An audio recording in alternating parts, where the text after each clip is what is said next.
Hello, good morning. Durga Pal ma'am की class में आप सबका स्वागत है। Good morning, welcome back to Durga Pal ma'am's class. आज की क्लास में हम पढ़ने जा रहे हैं क्लास 6 मल्हार से चैप्टर 13 पेड़ की बात के क्वेश्चन आंसर्स। पूरी एक्सरसाइज आपको इस वीडियो में मैं कराऊंगी, तो ध्यान से सुनना है आपको।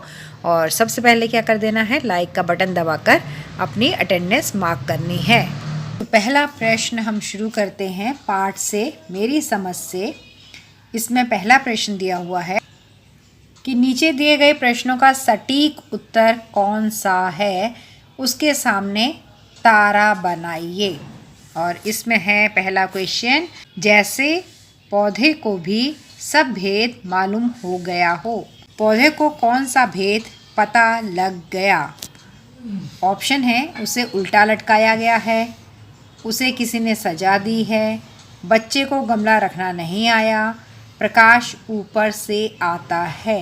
तो क्या पता चल गया था पौधे को ये पता चल गया था कि प्रकाश ऊपर से आता है। तो ये है सही ऑप्शन इसका। दूसरा प्रश्न है, पेड़ पौधे जीव जंतुओं के मित्र कैसे हैं? ऑप्शंस हैं, हमारे जैसे ही सांस लेते हैं, हमारे जैसे ही भोजन ग्रहण करते हैं, हवा को शुद्ध करके सहायता करते हैं, धरती पर हमारे साथ ही जन्मे हैं। तो इसका सही उत्तर है, हवा को शुद्ध करके सहायता करते हैं।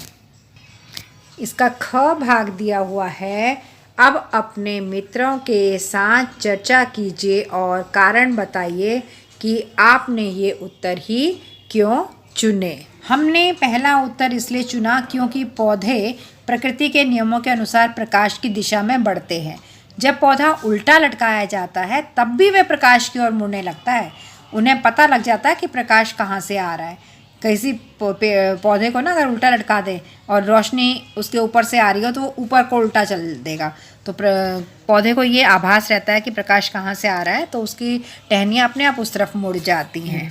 दूसरे प्रश्न के उत्तर में पेड़ पौधे हमारे मित्र होने का कारण यही है कि जो हम सांस से कार्बन डाइऑक्साइड छोड़ते हैं, पेड़ पौधे उसे शुद्ध करके ऑक्सीजन में बदल देते हैं, इसीलिए तो वो हमारे मित्र हैं।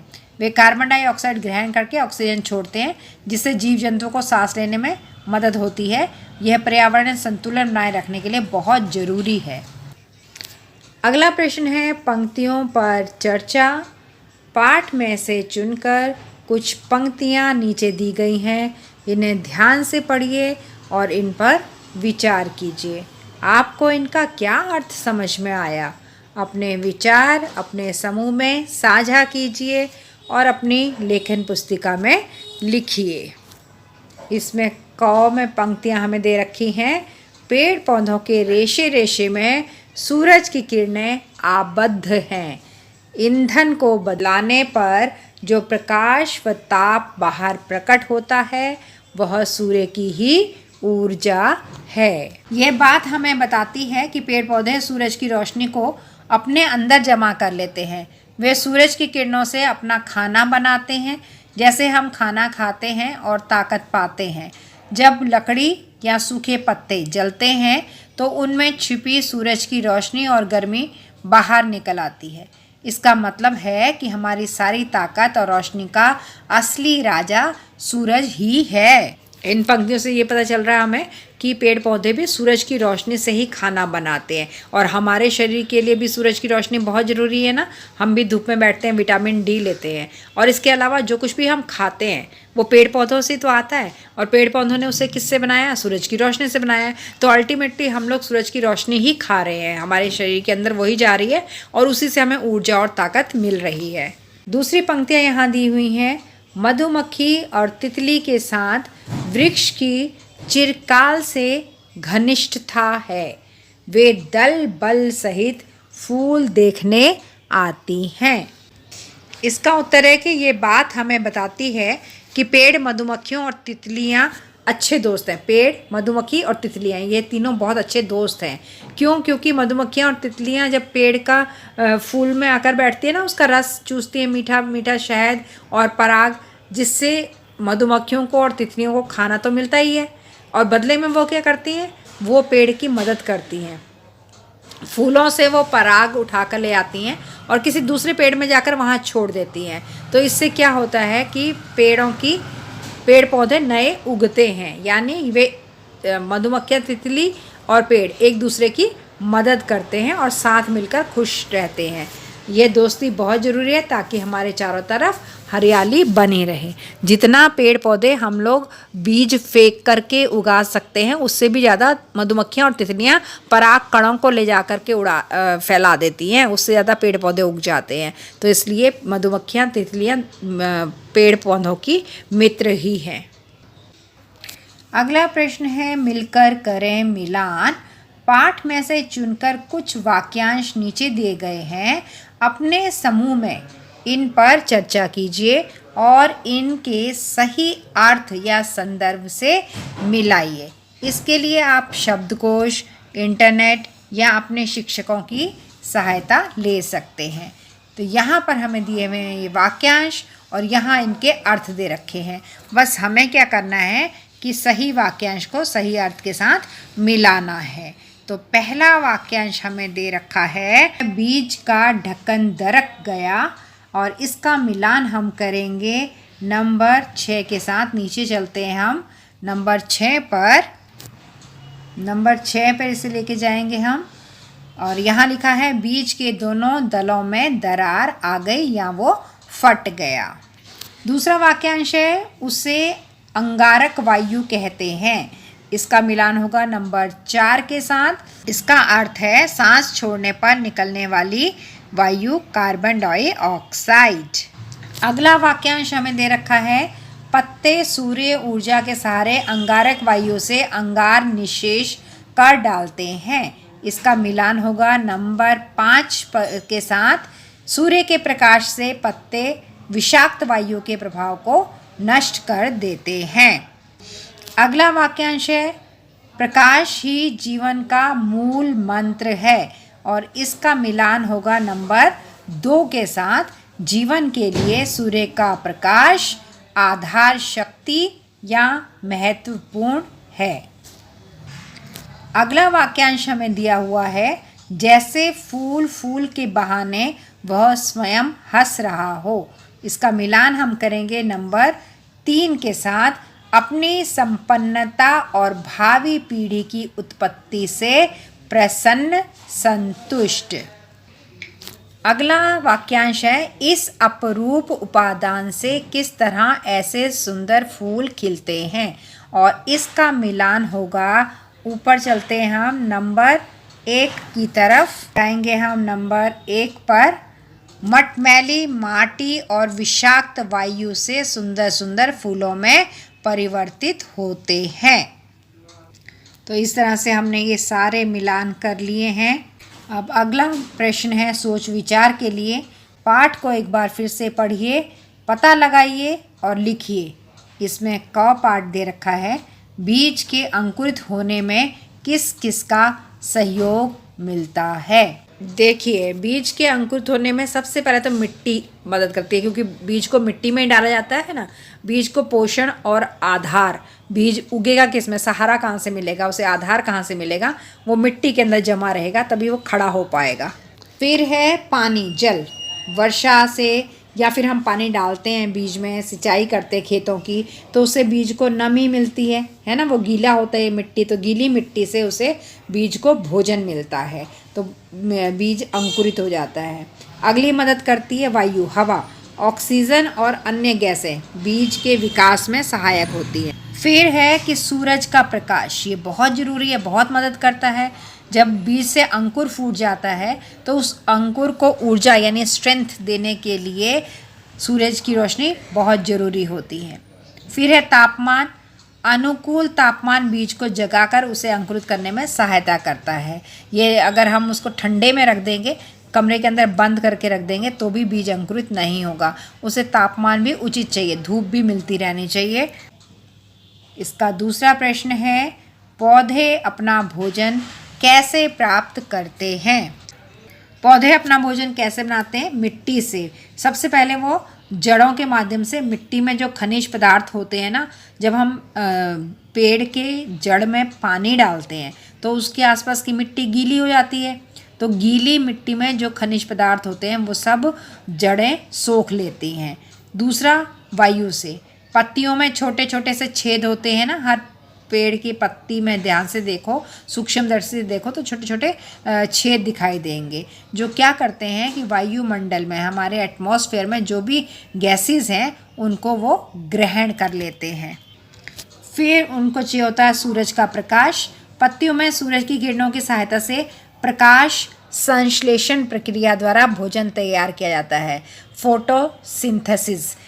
तो ये इनके खाना बनाने की प्रक्रिया होती है जो सूरज की रोशनी में ही संभव होती है। फिर क्या होता है, बारीक नलिकाओं के माध्यम से पौधे के तने और जड़ों की नलिकाओं के जरिए पानी और पोषक तत्व पूरे पेड़ में प्रवाहित होते हैं, रोटेट होते हैं, पूरे पेड़ में घूमते रहते हैं। ये आगे हमें दे रखा है लेख की रचना। इस लेख में एक के बाद एक विचार को लेखक ने सुसंगत रूप से प्रस्तुत किया है। गमले को औंधा लटकाना या मूली काटकर बोना जैसे उदाहरण देकर बात कहना इस लेख का एक तरीका है। अपने तथ्य को वास्तविकता या व्यवहारिकता से जोड़ना भी इस लेख की विशेषता है। अब हमें दिया है क भाग।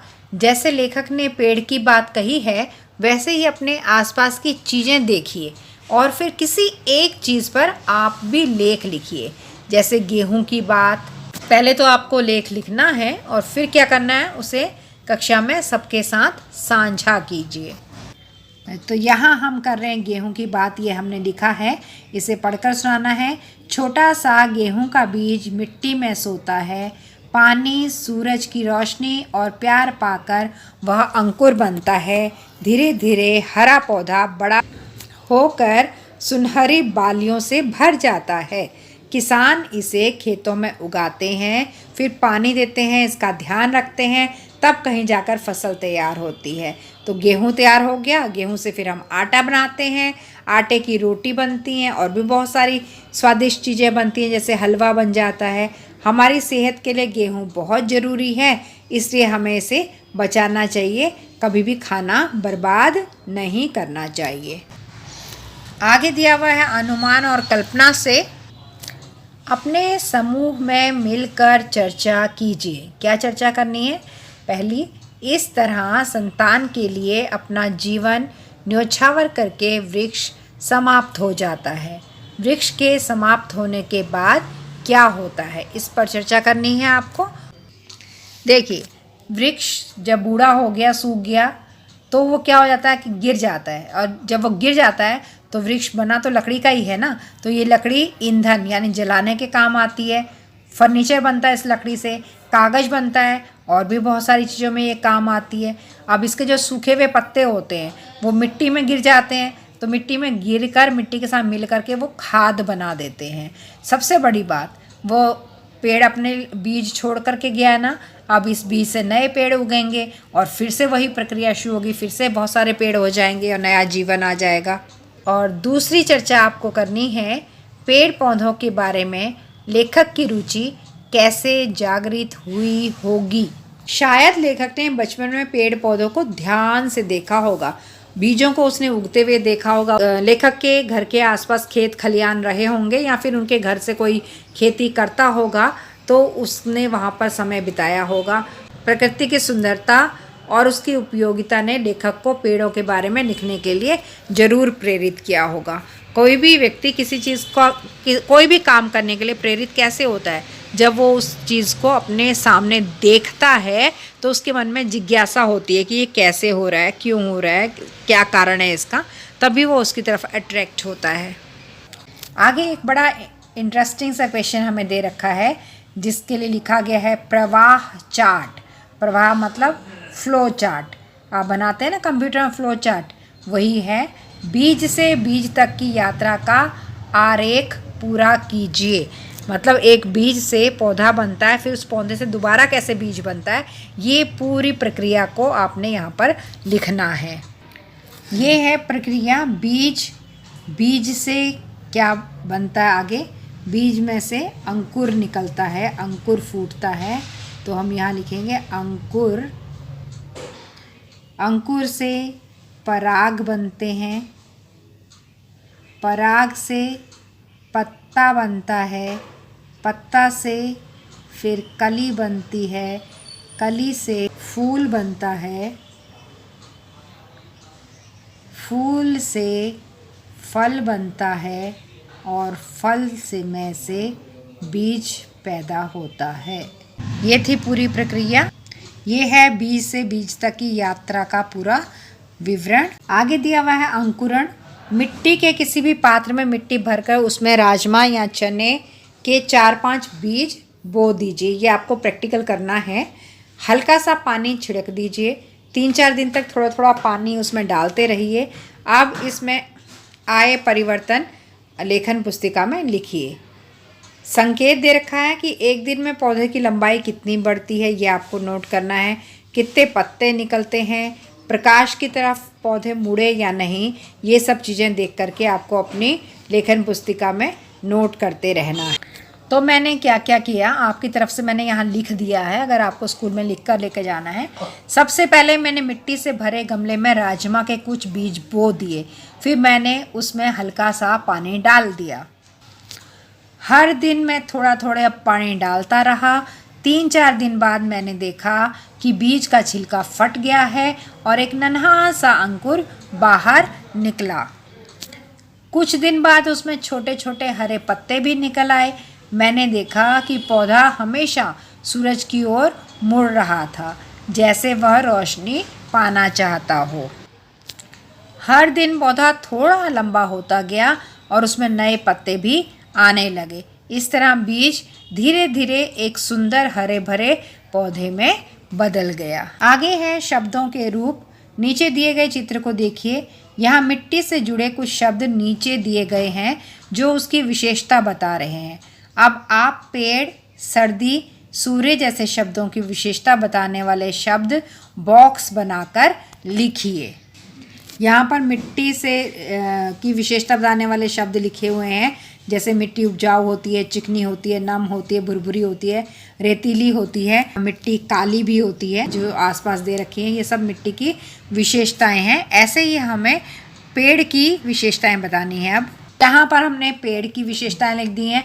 पेड़ हरा होता है, पेड़ घना होता है, ऊंचा होता है, फल देता है, लंबा होता है और पेड़ सूखा भी होता है। और ये हैं सर्दी से जुड़े हुए शब्द, यानी सर्दी की विशेषताएं।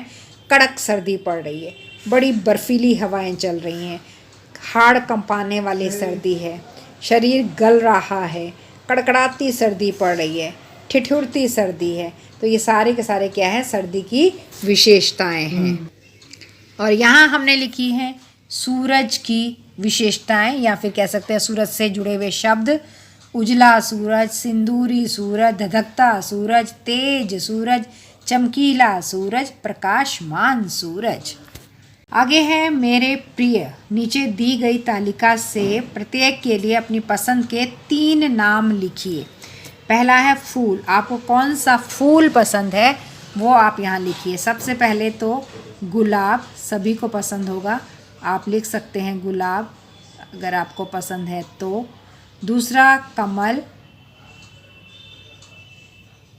और तीसरा गेंदा। आप कोई और भी लिख सकते हैं अगर आपको कुछ और पसंद है तो। पक्षी, पक्षी में तोता,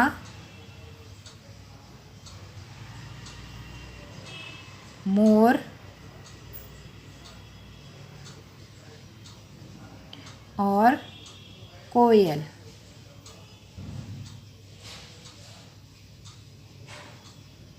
वृक्ष, मुझे पसंद है नीम, आम,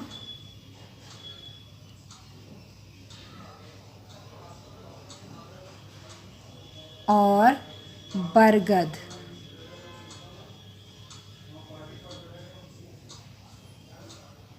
आगे है पुस्तक। मुझे गीता पसंद है, गीता पढ़ना अच्छा लगता है। मुझे रामायण पसंद है। आप नाम बदल सकते हैं आपको अगर कुछ और पसंद है तो। और इसके अलावा मैं जब छोटी थी तो पंचतंत्र पढ़ती थी। आप क्या पढ़ते हैं उसका नाम आप लिख सकते हैं। खेल, मुझे हॉकी पसंद है, क्रिकेट पसंद है,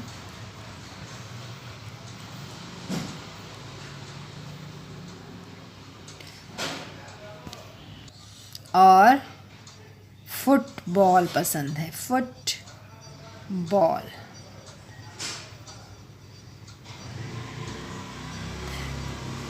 यहाँ पर लिखना मुश्किल हो रहा है इसलिए ये कॉलम से बाहर आ गया है। हालांकि आपको ये कोशिश करनी चाहिए कि ये आपका शब्द जो है वो किसी भी कॉलम से बाहर ना आए। आगे दिया हुआ है आज की पहेली। इस शब्द सीढ़ी में पाठ में आए शब्द हैं उन्हें पूरा कीजिए और पाठ में रेखांकित कीजिए। तो यहाँ पर पाठ में से लिखने हैं। पहले में हमने भर दिया रात, आगे त मा म ता पल्लव, वसंत, तना बन गया ये, और ना से नाम, मजबूत,